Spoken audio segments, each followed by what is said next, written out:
이제 와서 한국이 그립다는 거야? 미국 국적 필요할 땐 언제고? 그 뻔뻔한 태도에 사람들은 분노하며 법적 대응을 준비하고 있는데요. 대체 무슨 일이 벌어진 걸까요? 사랑하는 한국인 여러분. 우선 이 영상을 더 많은 분들이 시청할 수 있도록 구독과 좋아요 버튼 꼭 부탁드립니다. 영상 제작을 하는 저에게 큰 힘이 됩니다. 안녕하세요, 여러분.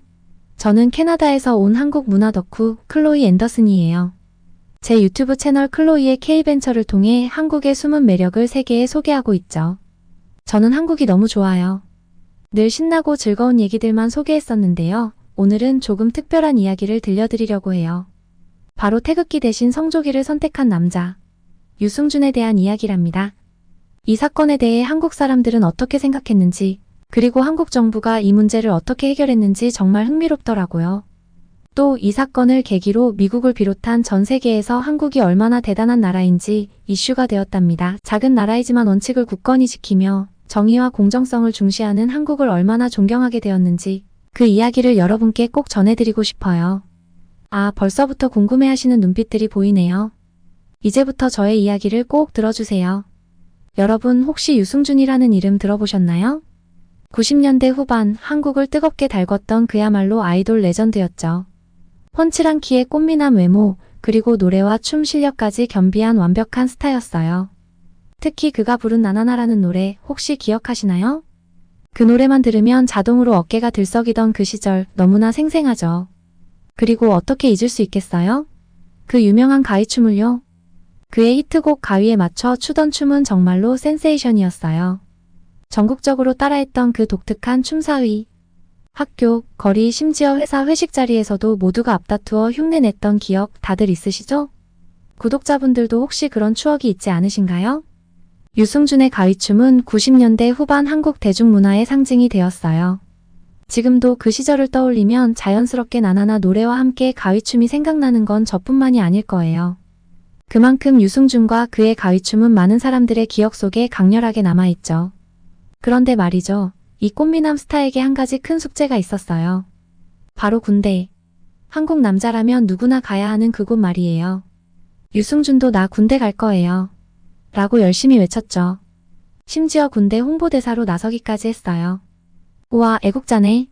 하고 팬들은 환호했고 온 나라가 역시 우리 승준이 라며 엄지척을 날렸답니다. 하지만 2002년 1월 충격적인 소식이 들려왔어요. 유승준이 미국 시민권을 취득했다는 거예요. 잠깐, 뭐라고요? 미국 시민권이요? 그게 무슨 뜻이냐고요? 네, 맞아요. 한국 국적을 포기한다는 뜻이에요. 그리고 더 중요한 건 군대를 가지 않아도 된다는 뜻이죠. 여러분 상상해보세요. 전 국민의 아이돌이 군대 홍보대사가 갑자기 잘 있어요. 한국, 난 미국 간다. 라고 한 거예요. 그것도 군대 입대를 코앞에 두고 말이죠. 한국은 그야말로 발칵 뒤집혔어요. 배신자다, 이럴 수가, 내가 믿었던 승준이가 하며 온갖 비난이 쏟아졌죠. 유승준의 이 깜짝 발표는 한국 사회에 엄청난 파장을 일으켰어요. 왜 그랬을까요? 단순히 연예인 한 명이 군대를 안 갔다고 이렇게 난리가 난 걸까요? 아니에요. 이건 단순한 군대 기피 문제가 아니었거든요. 한국에서 군대는 특별해요. 분단 국가인 한국에서 군 복무는 단순한 의무가 아니라 국가 안보의 근간이에요. 모든 건강한 성인 남성이 군 복무를 해야 하죠. 연예인도 스포츠 스타도 예외는 없어요. 손흥민 선수도 군대 다녀왔잖아요. 솔직히 말해서 손흥민 선수가 군대에 갈 때 다들 좀 걱정하지 않았나요? 군대 다녀오면 경기 감각이 떨어지지 않을까? 하는 생각을 안 할 수 없었죠. 21개월이나 현역에서 뛰지 못하면 팬들 입장에선 불안할 수밖에 없잖아요. 물론 손흥민 선수는 우리 모두의 걱정을 멋지게 날려버렸었죠. 군 복무를 성실히 수행하면서도 그의 축구 실력은 전혀 흔들리지 않았고 오히려 그 특유의 끈기와 성실함으로 군대에서도 두각을 나타냈죠. 손흥민처럼 대단한 스타도 한국 사회의 중요한 규범을 지킨다는 점이 많은 이들에게 자부심을 주었다고 하더라고요. 아무튼 유승준의 이 선택은 많은 이들에게 배신으로 받아들여졌어요. 나는 돈 벌고 싶으니까 너희가 나라 지켜. 라고 말한 것처럼 들렸거든요. 특히 군대에서 고생하는 우리 군장병들과 국민들의 마음을 생각하면 정말 큰 충격이었겠죠? 한국 정부의 대응은 신속하고 무자비했어요. 유승준의 한국 입국을 금지해버린 거예요. 너 이제 한국 못 와. 라고 선언한 거죠. 21세기 한국판 귀향이라고 표현하면 될까요? 이렇게 해서 한국의 톱스타였던 유승준은 하루아침에 입국 금지자가 되어버렸어요. 그의 노래는 방송에서 철저히 퇴출당했고 그의 이름은 이제 군대 회피자의 상징으로 불리며 사람들 입에 오르내리게 되었죠. 자, 여기까지가 유승준 사건의 시작입니다. 이 이야기 꽤 흥미진진하지 않나요? 여기 퀴즈가 하나 있어요. 입국 금지를 당한 유승준, 그는 어떻게 했을까요? A. 좋아요, 잘 됐네요. 미국에서 조용히 살게요. B.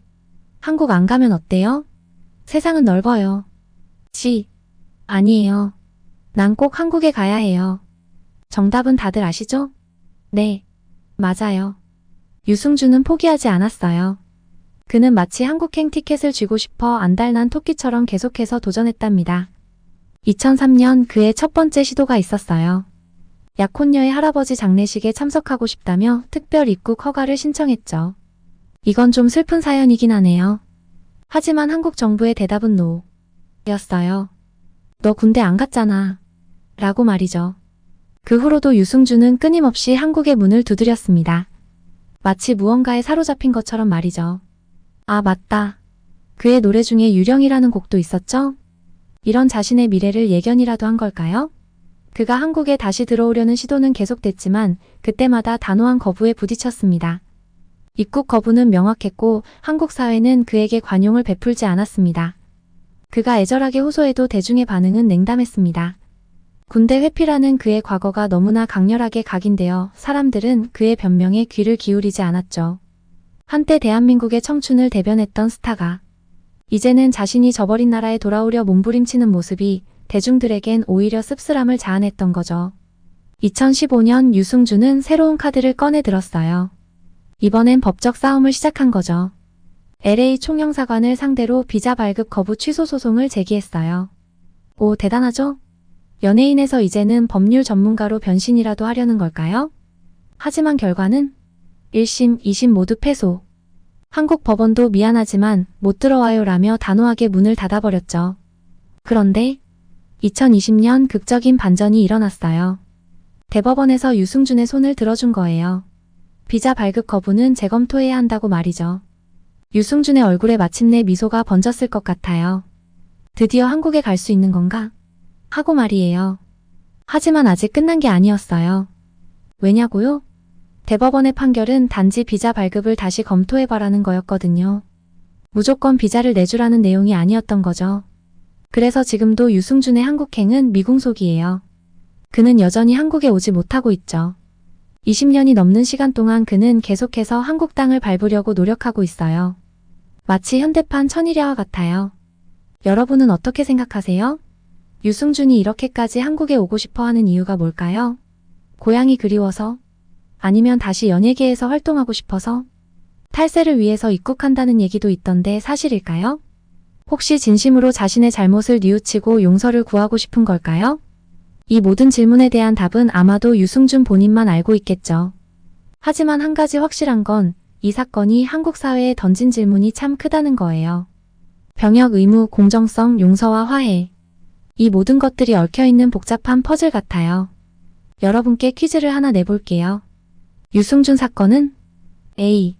그저 연예인 한 명의 스캔들일 뿐이다. B. 한국 사회의 여러 가치관이 충돌한 사건이다. C.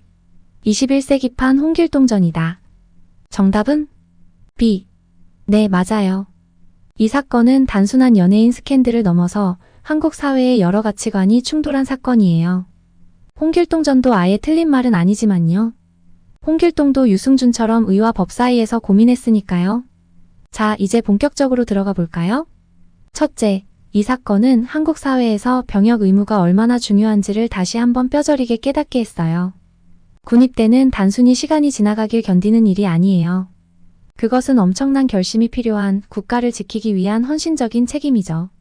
수많은 젊은이들이 자신의 꿈과 미래를 잠시 접어두고 나라를 위해 몸을 바치는 선택을 하는 겁니다. 이건 그저 2년 동안의 의무를 넘어서 자신의 청춘을 국가에 바치는 행위예요. 한국에서 군대는 모든 남성들이 겪는 성인식과도 같은 큰 시험입니다. 그들은 단순히 훈련을 받고 체력 단련을 하는 것만이 아니라 나라를 지키는 책임감을 배우고 진정한 어른으로 성장하는 과정을 겪게 됩니다. 너무 감성적으로 표현했나요? 군 제대 후에도 자꾸만 입대하는 날에 악몽을 꾸는 분들께는 정말 죄송합니다. 그 정도로 이 결심과 책임감은 정말 대단한 행위라고 말하지 않을 수 없어요. 유승준의 탈출은 많은 이들에게 배신감을 안겨줬어요. 나는 힘들게 군대 다녀왔는데 쟤는 왜 빠져나가? 라는 생각이 들게 한 거죠. 이건 마치 반 아이들 모두가 시험 준비하는데 한 명만 몰래 놀러 간 것 같은 느낌이었을 거예요. 둘째, 이 사건은 법과 정의에 대해 우리에게 질문을 던졌어요. 법적으로 보면 유승준은 잘못한 게 없어요. 그는 그저 미국 시민권을 선택했을 뿐이니까요. 하지만 많은 사람들은 그의 행동이 도덕적으로 옳지 않다고 생각했어요. 여기서 우리는 고민하게 돼요. 법과 정의는 항상 일치할까요? 법을 어기지 않았다고 해서 그 행동이 항상 옳은 걸까요? 이건 마치 시험에서 컨닝한 게 들키지 않았다면 그건 괜찮은 걸까? 라는 질문과 비슷해요. 셋째, 이 사건은 용서와 화해에 대해 생각하게 해줬어요. 유승준은 여러 번 사과했고 한국에 돌아오고 싶어 해요. 그런데 우리는 그를 용서해야 할까요? 아니면 한 번 배신한 사람은 영원히 배신자라고 해야 할까요? 이건 정말 어려운 질문이에요. 친구가 우리를 배신했을 때 우리는 어떻게 해야 할까요? 용서해 줄까요? 아니면 영원히 등을 돌릴까요? 유승준 사건은 우리에게 이런 깊은 질문을 던지고 있어요. 마지막으로 이 사건은 연예인의 책임에 대해 생각하게 해줬어요. 연예인은 단순히 노래 부르고 춤추는 사람일까요? 아니면 사회에 영향을 미치는 롤모델일까요? 아이고, 질문이 너무 많아서 저도 머리가 빙빙 어지럽네요. 유승준의 선택이 많은 사람들에게 충격을 준 이유는 그가 단순한 가수가 아니라 많은 이들의 우상이었기 때문이에요. 자, 여러분, 어떠세요? 유승준 사건이 단순한 군대 가기 싫어서 도망간 연예인 이야기가 아니라는 걸 아시겠죠? 이 사건은 우리 사회의 여러 가치관과 제도에 대해 깊이 생각하게 만드는 아주 복잡한 퍼즐 같아요.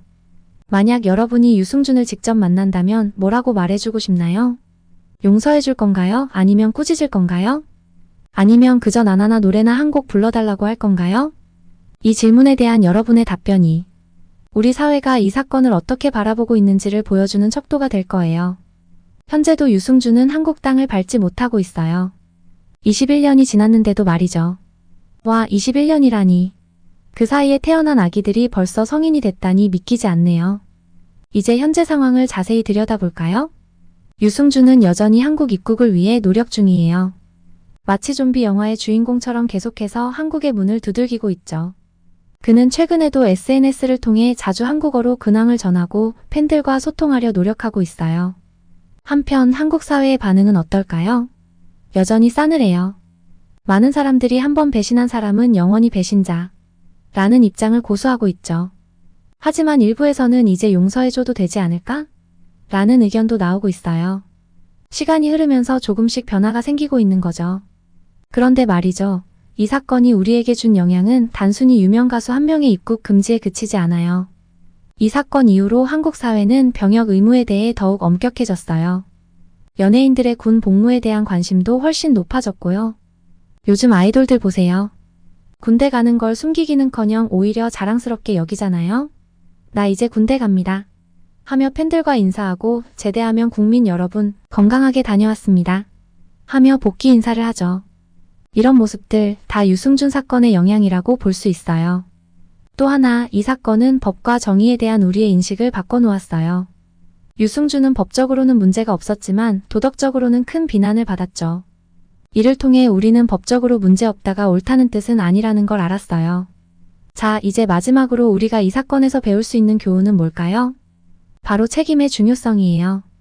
우리가 하는 선택에는 항상 책임이 따른다는 거죠. 그리고 용서와 단호함 사이의 균형도 정말 중요한 것 같아요. 언제 용서하고 언제 단호해야 할지를 잘 판단해야 한다는 거죠. 또 이 사건은 이중 국적에 대한 한국 사회의 인식도 바꿔놓았어요. 유승준 이후로 많은 사람들이 이중 국적자들의 병역 의무에 대해 의문을 제기하기 시작했거든요. 한국 국적도 있으면서 왜 군대는 안 가? 라는 질문이 나오기 시작한 거죠. 그리고 재미있는 점은 유승준 사건 이후로 오히려 해외에서 자란 교포들이 자원해서 한국 군대에 입대하는 경우가 늘어났다는 거예요. 나는 유승준과 달라요. 라는 걸 보여주고 싶었던 걸까요? 여러분, 우리가 지금까지 유승준 이야기를 들으면서 뭔가 빠뜨린 게 있다는 생각 안 드세요? 바로 진짜 주인공들 말이에요. 네, 맞아요. 우리의 자랑스러운 대한민국 국군 장병들이죠. 자, 이제 우리의 시선을 돌려볼까요? 유승준처럼 도망간 한 사람보다 묵묵히 자신의 의무를 다하고 있는 수많은 국군 장병들에게로 말이에요. 먼저 여러분 이미 알고 계실 거예요. 우리나라 군대가 얼마나 대단한지, 세계 6위의 군사력을 자랑한다는 것. 북한이라는 위협 속에서도 대한민국을 굳건히 지키고 있는 우리 군인들 정말 자랑스럽지 않나요? 그리고 우리 군대는 단순히 싸우는 것만 잘하는 게 아니에요.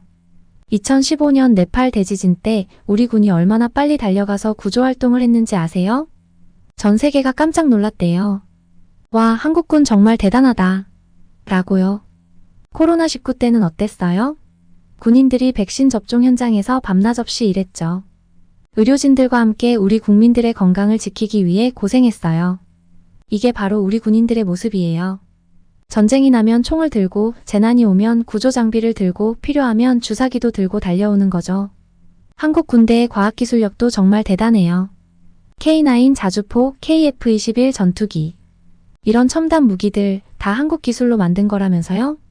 이제는 한국이 만든 무기를 다른 나라에 수출까지 하고 있어요. 우리 군인들이 이런 첨단 장비들을 다루고 있다니 정말 멋지지 않나요? 그리고 요즘 군대 문화도 많이 바뀌고 있어요. 인권을 존중하고 개개인의 능력을 인정하는 문화로 바뀌고 있죠. 군대 가면 괴롭힘 당한다? 이제 그런 시대는 지났어요. 가끔 미친 또라이들이 있다고는 하지만 아주 극소수일 거라고 믿어요. 오히려 군대에서 리더십도 배우고 팀워크도 배우고 자기 개발도 할 수 있는 시대가 왔어요. 해외에서도 우리 군인들의 능력을 인정하고 있어요. UN 평화유지군으로 활동하는 한국 군인들 정말 칭찬이 자자하대요.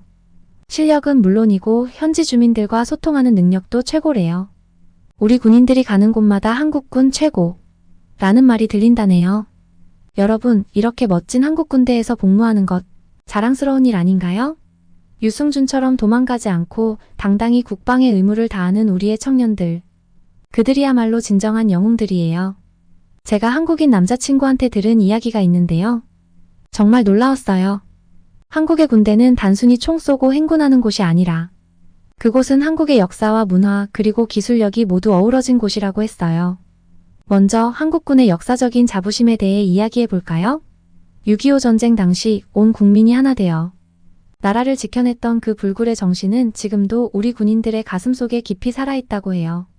당시의 군인들과 국민들이 보여준 희생과 헌신은 나라를 지키는 것이 그저 의무가 아니라 우리의 소명이라는 마음을 심어주었죠. 예전에는 정말 고생이 많았었다고 해요. 정말 한국 남자들 대단한 것 같아요. 군대가 지금은 많이 편해졌다고는 하지만 그들의 헌신과 고통을 잊을 수는 없죠. 한국 남자들의 자부심과 나라 지키는 소명은 그때나 지금이나 여전히 가슴 깊이 새겨져 있습니다. 그리고 한국의 군대 문화 정말 특별하더라고요. 군대 가면 사람 된다는 말 들어보셨죠? 처음엔 그게 무슨 뜻인지 몰랐는데 이제 조금은 이해가 가요. 군대에서 배우는 책임감, 협동심, 리더십 이런 것들이 나중에 사회생활에도 큰 도움이 된대요. 그래서 그런가요? 한국 사람들은 해외에서 다들 환영하잖아요. 기술력은 말할 것도 없죠. 제 남자친구가 자랑하길 한국군이 사용하는 장비들이 세계 최고 수준이래요. 한국에서 직접 개발한 K2 전차, K9 자주포 이런 무기들을 다른 나라에서도 사고 싶어 한대요. 군대에서 이런 첨단 장비들을 다루면서 과학기술 능력도 키울 수 있다니 정말 대단하지 않나요? 그리고 요즘 군대에서는 4차 산업혁명 시대에 맞춰 사이버 보안, 드론 기술 같은 첨단 분야도 많이 발전시키고 있대요. 미래를 준비하는 군대라니 정말 멋져요. 또 하나 정말 놀라웠던 건 한국군의 국제적 위상이에요. UN 평화유지군으로 활동하는 한국 군인들 정말 인기가 많대요. 훈련으로 까맣게 탄 모습이 은근 섹시하다고 하더라고요. 그리고 요즘은 군 복무 중에도 자기 개발할 기회가 많다고 해요. 외국어 공부부터 자격증 취득, 심지어 학점 이수까지 가능하다고 하니 군대에 다녀와서 오히려 경쟁력이 높아진다고 하더라고요. 정말 멋진 일 아닌가요? 하지만 이 이야기가 군 입대를 앞둔 분들이나 군 생활이 고통스러웠던 분들께는 마음을 불편하게 할 수도 있을 것 같아요. 제가 여자라서 군대 경험이 없다 보니 이 부분에 대해 잘 모를 수 있어요. 혹시 제 말이 가볍게 들렸다면 너그럽게 이해해 주셨으면 좋겠습니다. 여러분의 경험을 존중하며 힘들었던 시간을 잘 견뎌낸 모든 분들에게 정말 감사와 존경의 마음을 전하고 싶어요. 남자친구가 이런 말을 했어요. 우리가 평화롭게 살 수 있는 건 모두 국경을 지키는 군인들 덕분이야. 그들의 희생과 헌신을 잊지 말아야 해. 이 말을 들으니 왠지 모르게 가슴이 뭉클해지더라고요. 여러분, 잠시 눈을 감고 60년 전 대한민국을 상상해 보세요. 전쟁의 폐허 위에 서 있는 우리나라. 앞날이 보이지 않는 어둠 속에서 희망의 불씨를 찾던 그 시절로 말이에요. 1960년대, 그때 청춘이었던 우리의 어머니, 아버지, 할머니, 할아버지들. 그분들의 손에는 까맣게 흙이 묻어 있었어요. 그 흙은 단순한 먼지가 아니었죠. 그건 대한민국의 미래를 일구기 위해 땀 흘려 일한 증거였어요. 그 시절 하루 12시간, 때론 16시간씩 공장에서 일하신 분들도 많았어요. 쉬는 날도 없이 허리가 끊어질 듯 아파도 일터로 향하셨죠. 우리 아이들은 배고프지 않게 살았으면 좋겠다는 간절한 마음으로 버티셨어요. 들판에서는 구슬땀을 흘리며 모내기를 하고 떼약볕 아래서 김을 매던 농부들은 어떤가요? 메마른 땅에서 희망의 싹을 틔우려 애쓰셨죠. 우리나라가 언젠가는 풍요로워질 거야 라는 믿음으로 하루하루를 견디셨어요. 추운 겨울, 뜨거운 여름, 날씨와 상관없이 거리를 누비셨죠. 자식들의 학비를 마련하기 위해, 가족의 내일을 위해 오늘을 포기하셨어요. 그 시절 학생들은 촛불 아래서 책을 읽었어요. 어둠을 밝히는 그 빛처럼 나라의 미래를 밝히겠다는 꿈을 키웠죠. 공부해서 남주나? 라는 말이 있었지만 그들은 공부해서 나라 살리자는 마음으로 밤새 책과 씨름했어요. 그 시절을 살아오신 분들, 그분들의 가슴에는 무엇이 있었을까요? 바로 희망이었어요. 당장은 가난하고 힘들지만 우리나라가 잘 살게 될 거라는 믿음. 우리 아이들은 우리보다 나은 삶을 살 수 있을 거라는 소망. 그 희망이 그분들을 하루하루 살아가게 한 원동력이었어요. 그리고 보세요, 여러분. 그분들의 꿈이 이뤄졌잖아요. 전 세계가 주목하는 대한민국, K-팝과 K-드라마로 문화 강국이 된 우리나라, 반도체와 자동차로 경제 대국이 된 우리나라. 이 모든 게 그분들이 흘린 땀과 눈물 위에 세워진 거예요. 우리가 지금 편하게 살 수 있는 것, 꿈을 마음껏 펼칠 수 있는 것, 세계 무대에서 당당히 활약할 수 있는 것. 이 모든 게 전쟁 전후를 열심히 살아오신 분들의 희생이 있었기에 가능한 거예요. 그래서 오늘 우리 모두 마음 깊이 감사의 인사를 전하고 싶어요. 어머니, 아버지, 할머니, 할아버지, 그리고 그 시절을 살아오신 모든 분들. 정말 감사합니다. 여러분의 노고와 희생이 있었기에 오늘의 대한민국이 있습니다. 우리는 결코 그 은혜를 잊지 않겠습니다. 여러분이 흘린 땀방울, 여러분이 견뎌낸 고난, 그 모든 것들이 오늘날 대한민국의 자랑스러운 역사가 되었습니다. 정말 감사합니다. 그리고 너무나도 사랑합니다. 우리 모두 이 마음을 간직하며 그분들이 꿈꾸던 더 나은 대한민국을 만들어 나가는 것, 그것이 우리가 할 수 있는 가장 큰 보답이 아닐까요? 오늘 우리는 긴 여정을 함께 했습니다. 유승준 사건부터 시작해 대한민국 국군의 자긍심, 그리고 전쟁 전후를 살아오신 분들의 노고까지. 이 모든 이야기들이 우리에게 무엇을 말해주고 있을까요? 그것은 바로 희생과 헌신, 그리고 감사의 마음일 것입니다. 우리가 오늘날 누리고 있는 평화와 번영은 결코 쉽게 얻어진 것이 아닙니다. 국가를 위해 묵묵히 의무를 다하는 국군 장병들, 그리고 척박한 환경 속에서도 희망의 씨앗을 뿌리신 선배 세대들. 그분들의 노고가 있었기에 가능한 것이죠. 우리는 이제 그들의 헌신을 결코 당연하게 여기지 말아야 합니다. 군복무를 마치고 돌아오는 청년들에게, 그리고 우리 부모님, 조부모님 세대에게 진심 어린 감사의 마음을 전해야 합니다. 여러분이 있어 우리가 있습니다. 정말 감사합니다 라고 말이죠. 동시에 우리도 그분들의 뒤를 이어 더 나은 대한민국을 만들어갈 책임이 있습니다. 우리가 받은 사랑과 희생을 기억하며 우리도 다음 세대를 위해 헌신하는 마음을 가져야 합니다. 그래서 오늘 우리 모두 이런 다짐을 해보는 건 어떨까요? 나는 대한민국의 자랑스러운 시민으로서 우리나라의 발전을 위해 최선을 다하겠습니다. 선배 세대의 헌신을 기억하고 우리 군인들의 노고에 감사하며 더 나은 미래를 위해 저의 자리에서 최선을 다하겠습니다. 어떠셨나요? 유승준 사건에 대해 화가 많이 나셨을 것 같아서 조금은 재미있는 느낌으로 이야기를 들려드렸는데요. 지금 바로 구독과 좋아요 버튼을 눌러주시면 더욱 힘이 될 것 같아요. 다음에 더 흥미롭고 감동적인 이야기로 다시 찾아뵙겠습니다. 여러분의 소중한 응원과 댓글은 큰 힘이 됩니다. 감사합니다.